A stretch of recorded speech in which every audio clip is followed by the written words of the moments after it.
ceux qui souffrent aujourd'hui de cette crise, de cette absence d'essence, c'est qui? C'est pas le grand patronat, c'est pas les bourgeois qui en souffrent, c'est le petit travailleur.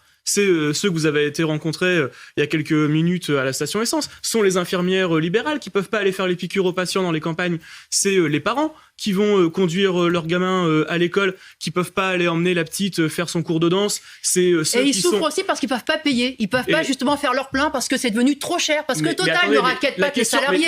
Ils nous raquettent aussi, nous, tous les automobilistes, la La question n'est population. même plus celle du prix. La question, c'est aussi non, celle du la prix. question... Mais ce que met Total sur la table ce soir, notamment ce bonus correspondant à un mois de salaire pour l'année 2022, c'est comme si Total décidait d'augmenter les salaires de l'année 2022 de 8,5%.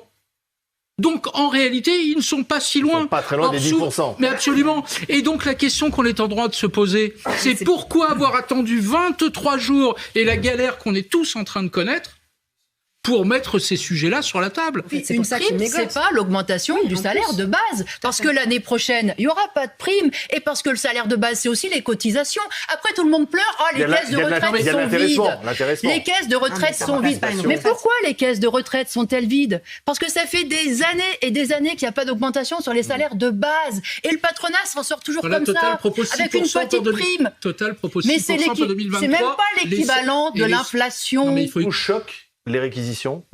Oui, bien sûr, ça me choque. Moi, je pense qu'il y a une chose qu'on devrait réquisitionner, c'est les profits. Les profits de Total Energy, les profits d'Esso, ExxonMobil, voilà, parce que là, c'est des dizaines de milliards. On l'a tous dit, mais quand même, je le redis, 18 milliards pour Total Energy sur le premier semestre. Et ExxonMobil, ils ont fait mieux. Eux, ils ont fait les 18 milliards en un trimestre.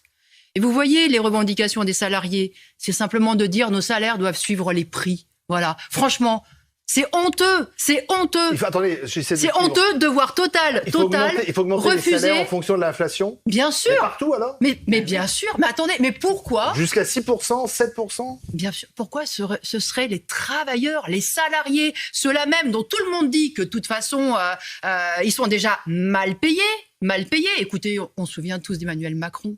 Pendant la crise de Covid, expliquer qu'il y a, des millions de femmes et d'hommes qui sont indispensables à la vie sociale, à la vie économique et qui sont mal rémunérés, qui sont mal reconnus. On s'en souvient.